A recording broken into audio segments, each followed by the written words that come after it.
Hey everybody, welcome back to the Carryandcut YouTube channel. And if you're new here, I really do appreciate you stopping by and watching. Don't forget to like, subscribe, leave a comment down below. It really does help out the channel, and I love interacting with everybody out there in the comment section. So today we have a pretty cool knife coming at you guys. This is going to be a review for the HX Outdoors Rock Flourite. So HX Outdoors reached out to me and wanted to send this knife over for review, and wanted my general opinions on it and stuff like that. So it's pretty cool, definitely exciting. I love working with new companies and checking out what is going on out there. And this knife brings incredible value for your dollar. So before we get into it, I just want to say this is a $50 knife, so let's keep that in mind right here. We also do have a coupon code. If you guys use Carryandcut 10, you get 10% off this actual knife right here. So it brings it down to around $45-ish, somewhere in that range. So really cool. Let's go ahead and get on into this thing. It really comes with a super nice packaging. I love these kind of, it's like a Pelican, sort of case, has foam on the inside. Really cool. Keeps your knife nice and secure in there. Doesn't jingle around. Of course, you can put some of your other pocket knives in there too if you want to. So super cool. Love these really little carrying cases, and it's just a step above your standard cardboard box and stuff like that. So I really do like it when companies go above and beyond, especially their packaging. That means a lot to me. And plus, this is overall really great knife too. I'm not just saying that because they sent it to me. It's definitely a something that I haven't been in tune with much would be the budget category of stuff here recently. I've been kind of sticking to the Spydercos and stuff like that. But when they reached out, I was like, heck yeah, let's do this thing. I definitely do want to check it out. And what's cool about this knife, of course, the D2 steel. I'm a big fan of course, always have been a big fan of D2 steel, especially in the budget category. I'm going to say that edge retention is everything to me. I know that D2 is definitely not going to be a stainless steel, but at the same time, it isn't too bad on the corrosion side of things, especially if you take care of it. And, moderate maintenance will go make a D2 blade last forever. And of course, it's, pretty hard for the most part too. So you do have a fair amount of toughness in there. And then the edge retention is going to be, way better. I don't want to say way better, but it's going to be more than 14C28 in, but there is going to be some drawbacks on that too.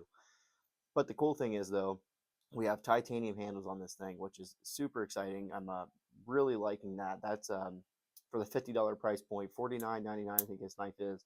I will have a link down in the description below, and I do have an affiliate link for that one. So if you guys do end up purchasing this one and use that coupon code, it does help support the channel a little bit. So I really would appreciate that. So make sure you guys go check that one out. But yeah, titanium handles on this thing. We do have a steel backspacer though, and it's a stainless steel liner lock. Of course, you can see the liner only on the one side. This you just have a slab of titanium there with a little bit of internal weight relieving. It looks like just a little bit. I haven't taken this knife apart yet, but still, it's super smooth. We are running on ball bearings there. I really do like the milling pattern they have going here on the handles. And my favorite part about this knife, other than the handle, is going to be this flipper tab. I really like how minimal it is. There's a nice little amount of jimping on there.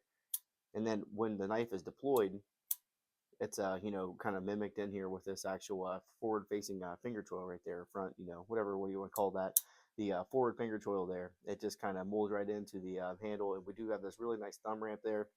So it's just really well thought out, and I really appreciate it when a company can do that kind of stuff. Just being able to hide the flipper tab in the actual design of the handle. I feel like it just makes a big difference to me, and you're really not losing that much blade length on something like this. So this is going to be like a medium-sized knife to me. I have small to medium to large size hands though, and even back here, not even in the finger choil, I still do have a full 4-finger grip on this thing. So really nice, especially when you choke up on this thing. I do wish there was a little bit, like somewhat of a rub jimping up here towards the tip, or maybe even back here closer to the spine. Of course, there is going to be some way all the way back here on this actual thumb ramp itself, but I wouldn't mind something right in here. At the same time, it's not a big deal.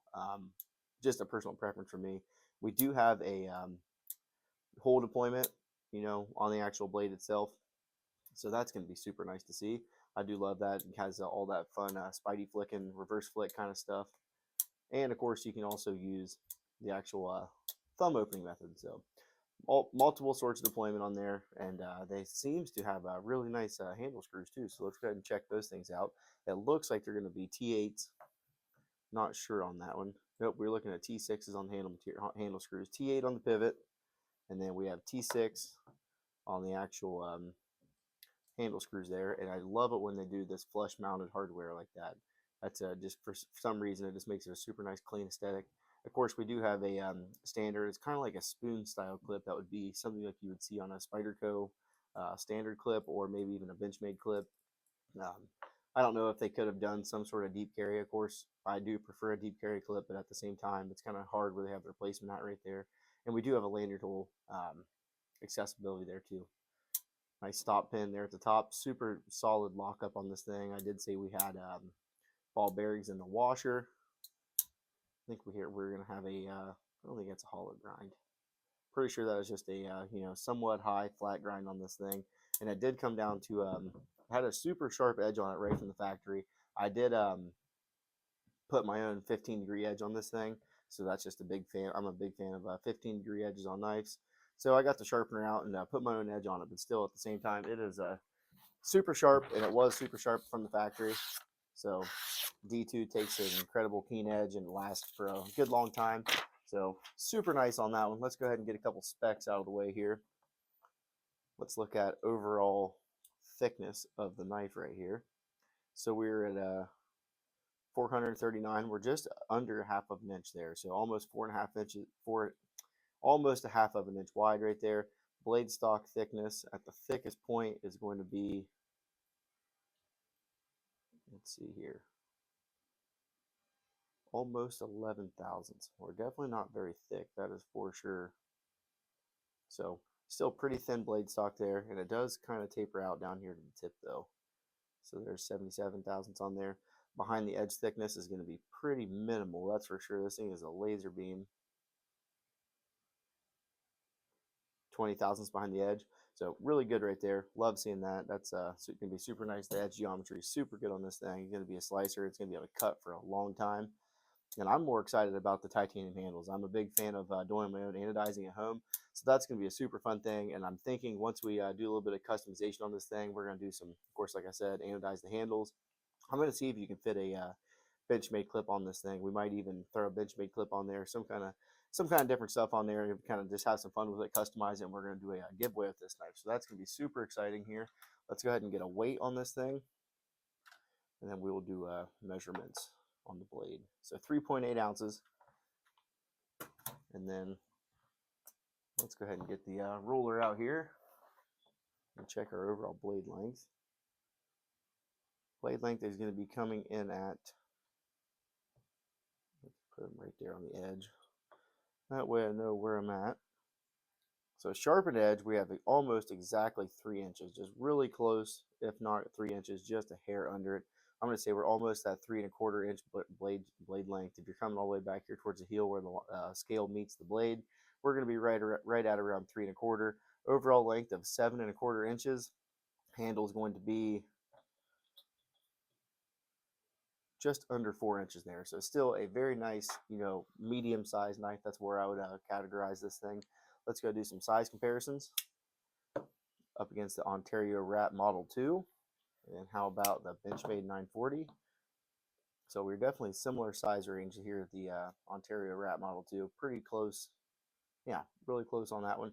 Gonna be a little bit smaller than 940.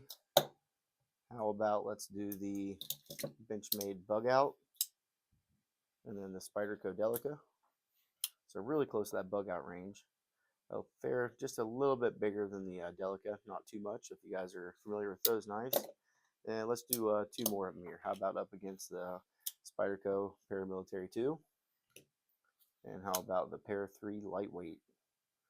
So there we go. That's a pretty good couple different size comparisons there. Something for you guys to easily, you know, some recognizable knives there. But overall, I'm just a really big fan of it. I love the design of the handle. I love the thumb ramp. I love that the flipper tab hides in there. I'm you know, perfectly fine with the D2 blade steel at this price range. The titanium handles on this thing, that's going to be, you know, just awesome. Really do love seeing that. I wish more companies would do that nowadays. So hats off to you guys over there at HX Outdoors. Really do appreciate it. And one thing I'm really seeing here is the, you know, accessibility to the lock bar, the liner lock. There is all sorts of room in there, and they actually put some jimping on the lock bar itself. So it's just the really small, you know, the little details that make this thing really how impressive as it is. So HX Outdoors, they have a lot of cool things on their website. They have plunge locks, they have crossbar style locks, of course they have liner locks, they have slip joints.